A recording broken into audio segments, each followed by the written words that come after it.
जब भी तुमने कुछ पकड़ना चाहा तभी तुम दुखी हुए हो। क्यों दुख आता है पकड़ने से? क्योंकि इस संसार में सब क्षणभंगुर है, पकड़ा कुछ जा नहीं सकता और तुम पकड़ना चाहते हो। तुम प्रकृति के विपरीत चलते हो, हारते हो, हारने में दुख है।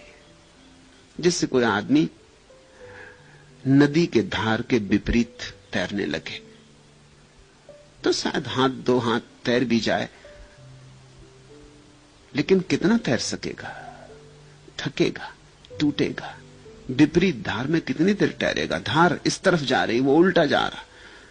थोड़ी देर में धार की विराट शक्ति उसकी शक्ति को छिन्न भिन्न कर देगी।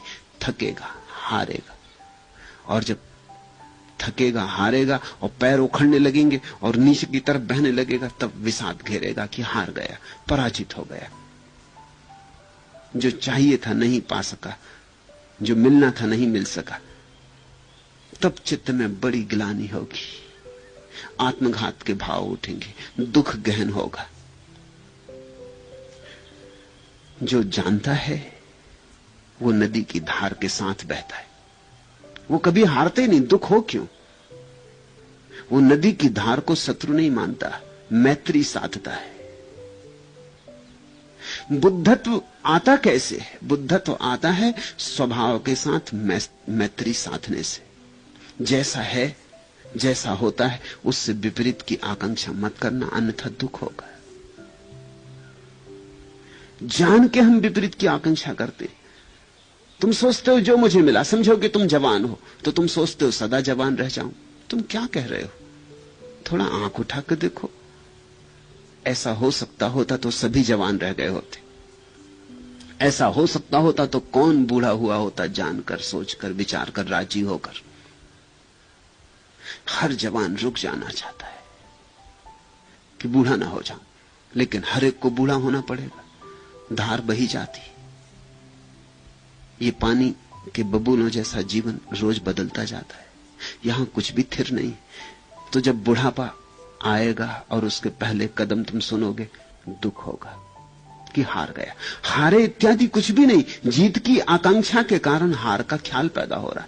ये भ्रांति इसलिए बन रही क्योंकि तुम जवान रहना चाहते थे, और प्रकृति किसी चीज को ठहरने नहीं देती। प्रकृति बहाव है, और तुमने प्रकृति के विपरीत कुछ चाहा था जो संभव नहीं है, संभव नहीं हो सकता है, न हुआ है, न कभी होगा। जो संभव नहीं हो सकता उसकी आकांक्षा में दुख है। फिर तुम बूढ़े हो जाओगे तब भी नहीं समझोगे। अब तुम मरना नहीं चाहते, पहले जवानी पकड़ी थी, अब बुढ़ापे को पकड़ते हो। कुछ सीखे नहीं, देखा कि बचपन था वो भी गया, जवानी थी वो भी गई, बुढ़ापा भी जाएगा, जीवन भी जाएगा, मौत भी आएगी। और जब जीवन ही चला गया तो मौत भी जाएगी। घबराओ मत, सब बह रहा है। यहां न जीवन रुकता है, न मौत रुकती। इस प्रवाह को जो सहज भाव से स्वीकार कर लेता, जो रत्ती भर भी इससे संघर्ष नहीं करता, जो कहता है जो हो मैं उससे राजी हूं, जैसा हो उससे मैं राजी हूं। कभी धन हो तो धन से राजी हूं, और कभी दरिद्रता आ जाए तो दरिद्रता से राजी हूं। कभी महल मिल जाए तो महल में रह लूंगा, कभी महल खो जाए तो उनके लिए रोता नहीं रहूंगा, लौट के पीछे देखूंगा नहीं। जो होगा, जैसा होगा, उससे अन्यथा मेरे भीतर कोई कामना ना करूंगा। फिर कैसा दुख, फिर दुख असंभव है। आज तुम एक स्त्री से मिले, प्रेम में पड़ गए, विवाह कर लिया, अब तुम सोचते हो ये स्त्री खो ना जाए। एक दिन पहले ये तुम्हारी स्त्री नहीं थी, कहीं ये खो ना जाए, कहीं ये प्रेम टूट ना जाए, कहीं ये संबंध बिखर ना जाए। जो बना है बिखरेगा। बनती ही चीजें बिखरने को हैं। यहां कुछ भी शाश्वत नहीं है, यहां सिर्फ झूठी और मुर्दा चीजें शाश्वत होती। कागज का फूल देर तक टिक सकता, असली फूल देर तक नहीं टिकता। इसी डर से कि कहीं प्रेम खो न जाए, लोगों ने प्रेम करना बंद कर दिया और विवाह करना शुरू किया। विवाह कागज का फूल है, प्लास्टिक का फूल है। प्रेम गुलाब का फूल है, सुबह खिला सांझ मुरझा जाए, कुछ पक्का नहीं। जो जीवंत है वो जीवंत ही इसीलिए है कि बह रहा है, बहने में जीवन है, जीवन में बहाव है। जो ठहरा हुआ है। एक पत्थर पड़ा है गुलाब के फूल के पास, वो सुबह भी पड़ा था, सांझ भी पड़ा होगा, कल भी पड़ा होगा, परसों भी पड़ा होगा, सदियां बीत गई और सदियों तक पड़ा रहेगा। और ये गुलाब का फूल सुबह खिला और सांझ मुरझा गया। ये सोच के कि गुलाब का फूल मुरझा जाएगा, तुमने पत्थर की पूजा करनी शुरू कर दी। आदमी खूब अद्भुत है, पत्थर की मूर्तियों पर फूलों को चढ़ाता है। फूलों की मूर्तियों पर पत्थर को चढ़ाओ तो समझ में आता है,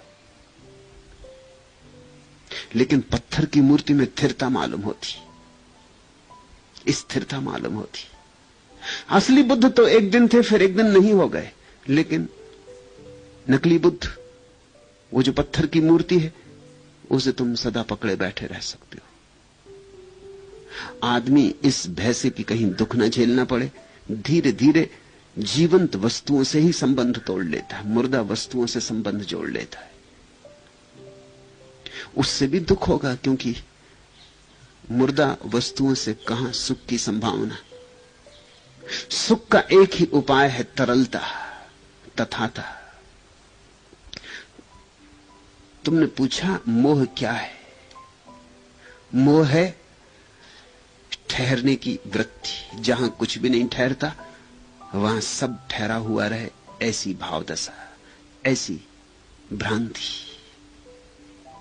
इससे दुख पैदा होगा। तुम खुद ही दुख पैदा कर रहे हो। फिर इस दुख से तुम कहते हो कि छूटना कैसे हो? ये छूटता भी नहीं। ये छूटता इसलिए नहीं कि इसको छोड़ो तो तुम एकदम खाली हो जाते हो। फिर तुम क्या हो? दुख की कथा हो तुम, दुख का अंबार हो तुम, दुख ही दुख जमे। इन सबको छोड़ दो तो शून्य हो गए। शून्य से घबराहट लगती कि चलो कुछ नहीं, सिरदर्द तो है, चलो कुछ नहीं, कोई तकलीफ तो है, तकलीफ से भरे तो हैं, कुछ उलझाओ, कुछ व्यस्तता बनी। तो आदमी इसलिए दुख नहीं छोड़ता। प्रश्न पूछने वाले का ख्याल ऐसा है कि जब दुख है तो छूटता क्यों नहीं? इसलिए नहीं छूटता कि यही तो है तुम्हारे पास, दुख की संपदा के अतिरिक्त तुम्हारे पास है क्या? इसको ही छोड़ दोगे तो बचता क्या है? एक दिन हिसाब लगाना, बैठकर एक कागज पर लिखना कि क्या क्या दुख है जीवन। कंजूसी मत करना, सारी फेरिस्त लिख डालना और फिर सोचना ये सब छूट जाए तो मेरे पास क्या बचता है। तुम एकदम घबरा जाओगे, क्योंकि इसके अतिरिक्त तुम्हारे पास कुछ भी नहीं बचता। यही चिंताएं, यही विषाद, यही फिक्रें, यही स्मृतियां, यही कामनाएं, यही वासनाएं, यही सपने, इनके अतिरिक्त तुम्हारे पास क्या है? यही आपाधापी, यही रोज का संघर्ष, इसके अतिरिक्त तुम्हारे पास क्या है? तुम्हें पता है छुट्टी का दिन लोगों का मुश्किल से कटता है, काटे नहीं कटता। तरकीबें खोजनी पड़ती नई दुख की कि चलो पिकनिक को चलें, कोई नया दुख उठाएं। काटे नहीं कटता, खाली बैठ नहीं सकते, क्योंकि खाली बैठे तो खाली मालूम होते। दफ्तर की याद आती, बड़ा मजा है दफ्तर में। 6 दिन सोचते हैं कब छुट्टी हो, और जिस दिन छुट्टी होती उस दिन सोचते हैं कि कब सोमवार आ जाए और दफ्तर खुल जाए, फिर चले।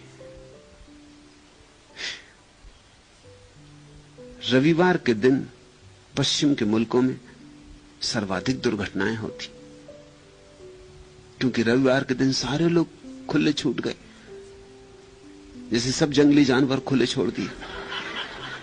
अब उनको कुछ सूझ नहीं रहा कि करना क्या है। सबके पास कारें हैं, अपनी अपनी लेके निकल पड़े। तुमने चित्र देखे पश्चिम के समुद्र तटों के? वहां लोग इकट्ठे, इतनी भीड़ भाड़ मालूम होती है, खड़े होने की जगह नहीं है। इससे अपने घर में थोड़ी ज्यादा जगह थी। चले मीलों तक कारें एक दूसरे से लगी चल रही हैं। 4-6 घंटे कार ड्राइव करके पहुंचे, फिर 4-6 घंटे कार ड्राइव करके लौटे, और वहां वही भीड़ थी। जिस भीड़ से बचने निकले थे वो सारे लोग वहीं पहुंच गए थे, कि सभी को जाना है, भीड़ से बचना है। सारी भीड़ वहीं पहुंच गई। घर में भी इससे ज्यादा आराम था। अगर घर ही रुक गए होते तो आज शांति होती, क्योंकि सारा गांव तो गया था। लेकिन घर कौन रुके? खालीपन, घबराहट होती, बेचैनी होती, कुछ करने को चाहिए। तुमने कभी खाली एक दिन गुजारा? एक दिन सुबह 6 बजे से शाम 6 बजे तक कुछ ना किया हो, पड़े रहे, अखबार भी ना पढ़ा हो, रेडियो भी ना खोला हो, पत्नी से भी नहीं झगड़े हो, पड़ोसियों से भी जाके गपशप ना की हो? एक दिन तुमने कभी ऐसा किया है कि कुछ ना किया हो? तुम्हें याद ना आएगा ऐसी जिंदगी में कोई दिन जिस दिन तुमने कुछ ना किया हो? क्या कारण होगा कि कभी तुमने इतना विश्राम भी ना जाना? खाली होने में डर लगता है, खाली होने में भय लगता है कि ये भीतर अगर मैं गया खालीपन में और वहां कुछ ना पाया तो। मुल्ला नसरुद्दीन एक ट्रेन में सफर कर रहा था। टिकट कलेक्टर आया, टिकट पूछी। मुल्ला बहुत से खीसे बना रखा है, कमीज में भी, कोट में भी, अचकन में भी, सब में कई खीसे और चीजें भरे रहता। एक खीसा उल्टा, दूसरा उल्टा, सब खीसे उल्टा, मगर एक कोट के खीसे को नहीं छू रहा है। सब में देख लिया, टिकट नहीं मिल रही। आकर उस टिकट कलेक्टर ने कहा कि महानुभाव, आप इस खीसे को नहीं देख रहे कोट के? उसने कहा उसको नहीं देख सकता, अगर उसमें न मिली तो फिर मारे गए। वही तो एक आशा है कि शायद वहां हो। उस खीसे की तो बात ही मत उठाना। फिर अपने दूसरे खीसों में टटोलने लगा।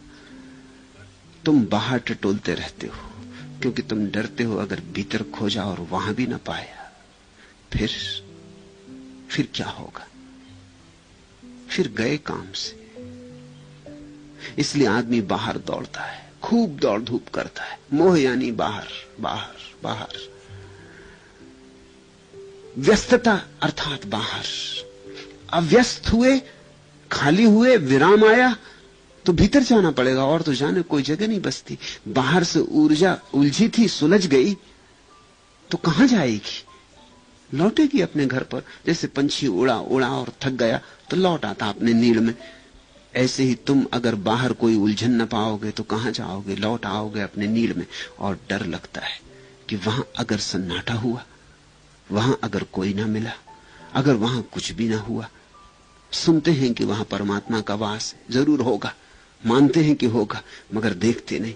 अगर ना हुआ तो सुनते हैं वहां परम आनंद की वर्षा हो रही, सुनते हैं मगर देखा नहीं कभी, क्योंकि देखा और अगर ना हुआ तो फिर तो जीवन बिल्कुल ही निराश हो जाएगा। बाहर तो है ही नहीं और अब भीतर भी नहीं, फिर तो जीने का क्या कारण रह जाएगा? फिर तो आत्मघात के सिवाय कुछ भी न सूझेगा। इस घबराहट से आदमी उलझा रहता। पुराने मोह कट जाते, नए मोह बना लेता है। पुरानी झंझटें छूट जाती, नई झंझटें बना लेता है। पुरानी खत्म ही नहीं हो पाती, उसके पहले ही नए के बीज बो देता कि कहीं ऐसा ना हो कि कुछ ऐसी घड़ी आ जाए कि खाली छूट जाऊं, पुरानी झंझट खत्म नहीं है, नहीं, अब क्या करूं? और आश्चर्य तुम्हें होगा ये जानकर कि जो इस भीतर की शून्यता को जानता है वही सुख को जानता है, और तो सब दुख ही दुख है। जो इस शून्य होने को राजी है वही पूर्ण हो पाता है, और तो सब खाली के खाली रह जाते। ये तुम्हें बड़ा उल्टा लगेगा। जो खाली होने को राजी है वो भर जाता है, और जो खाली होने को राजी नहीं है वो सदा के लिए खाली रह जाता है। जीसस ने कहा, धन है वे जो खोएंगे, क्योंकि जिन्होंने खोया उन्होंने पाया, और जिन्होंने बचाया उन्होंने सब गंवाया। इसलिए तुम दुख नहीं छोड़ते। कुछ तो है मुट्ठी में, दुखी सही, मुट्ठी तो बंधी है, भ्रांति तो बनी है। बुद्ध का सारा संदेश यही है, सारे बुद्धों का संदेश यही है कि खोलो मुट्ठी। बंधी मुट्ठी खाली है। संसारी तो उल्टी बात कहते हैं, वो कहते हैं बंधी मुट्ठी लाख की, खुली की खाक की। बुद्ध कहते हैं खोलो मुट्ठी, बंधी मुट्ठी खाक की, खोली तो लाख की। खोलो मुट्ठी, सब खोल डालो और एक बार आर पार झांक लो, कुछ बंद मत रखो, कोई जेब डर के कारण छोड़ो मत, सब ही देख लो, चुकता देख लो, पूरा देख लो। उसी देखने में, उसी देखते देखते तुम्हारा जीवन रूपांतरित हो जाता है। जिसने अपने भीतर के शून्य का साक्षात्कार कर लिया, उसने पूर्ण का साक्षात्कार कर लिया। क्योंकि शून्य और पूर्ण एक ही सिक्के के दो पहलू। जो एक तरफ से शून्य मालूम होता है, वही दूसरी तरफ से पूर्ण है। शून्य मालूम होता है क्योंकि तुम संसार को पकड़े हो, तुम एक तरह का ही भराव जानते हो, सांसारिक भराव, वो वहां नहीं है, इसलिए तुम्हें भ्रांति होती है कि भीतर शून्य है। जब तुमने सांसारिक भराव छोड़ दिया और तुमने भीतर झांका, तब तुम्हें दूसरी बात पता चलेगी कि ये शून्य नहीं है, ये मेरी सांसारिक पकड़ के कारण शून्य मालूम होता था। यहां संसार नहीं है इसलिए शून्य मालूम होता था, यहां परमात्मा है। मैं एक बहुत बड़े अमीर के घर में मेहमान हुआ। अमीर थे और जैसे अक्सर अमीर होते हैं, कोई सौंदर्य बोध नहीं था। जो नया दुनिया में मिलता है, सारी दुनिया में यात्रा करते रहते थे, सब खरीद लाए थे, जहां जो मिले वो ले आते थे। उनका घर एक कबाड़ खाना था। जिस कमरे में मुझे ठहराया उसमें संभल के चलना पड़ता था, इतनी चीजें उसमें भर रखी थी, सब कुछ था उसमें।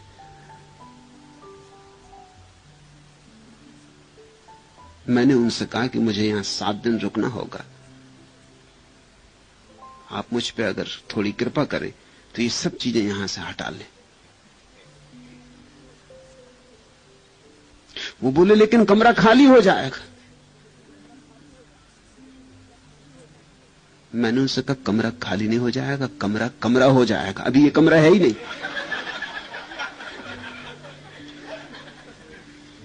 अभी यहां से चलना भी पड़ता तो संभल के निकलना पड़ता, ये कोई कमरा है? इसमें स्थान ही नहीं है, इसमें रहने की जगह नहीं है, इसमें अवकाश नहीं। कमरे का तो मतलब होता है जहां अवकाश हो, जहां रहने की जगह हो, जहां रहा जा सके। कमरे का मतलब होता है जहां रहा जा सके। यहां तो रह ही नहीं सकता कोई, यहां रिक्तता तो बिल्कुल नहीं है। और रिक्तता के बिना कैसे रहोगे? रिक्तता में ही रहा जाता है। इसलिए तो सारा अस्तित्व आकाश में रहता है, क्योंकि आकाश यानी शून्य, आकाश यानी अवकाश, जगह देता है। पृथ्वी हो, चांद हो, तारा हो, सूरज हो, लोग हो, वृक्ष हो, सबको जगह देता है। आकाश शून्य नहीं है, आकाश पूर्ण है, लेकिन उसकी पूर्णता और ढंग की। खैर, मैं उनका मेहमान था, राजी तो वो बहुत नहीं थे, लेकिन अब मुझे वहां 7 दिन रहना था। मैं भी राजी नहीं था उस कबाड़ खाने में रहने को, तो उन्हें मजबूरी में सब निकालना पड़ा। बड़े बेमन से उन्होंने निकाला। निकाल के पूछते थे अब इतना रहने दें, इसको भी ले जाओ।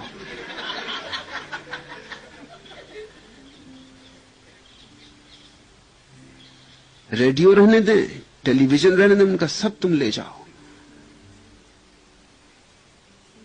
तुम बस मुझे छोड़ दो, और तुम भी ज्यादा यहां मत आना जाना। ले गए बेमन से। उनको बड़ी उदासी लग रही थी, वो बड़े सोच भी रहे होंगे कि मैं भी कैसा नासमझ आदमी आ गया घर में। उन्होंने शायद मेरे आने की वजह से और चीजें वहां रख दी होंगी, उन्होंने तैयारी की थी। जब सब निकल गया, वहां कुछ भी ना बचा, तो उन्होंने आके बड़ी उदासी से चारों तरफ देखा। कहा मैंने कहा था आपसे पहले बिल्कुल खाली हो जाए। उनकी आंखों में करीब करीब आंसू थे कि सब खाली हो गए। मैंने उनसे कहा कि आप फिक्र न करें, मुझे खाली में रहने का आनंद है, मुझे खाली में रहने का रस है।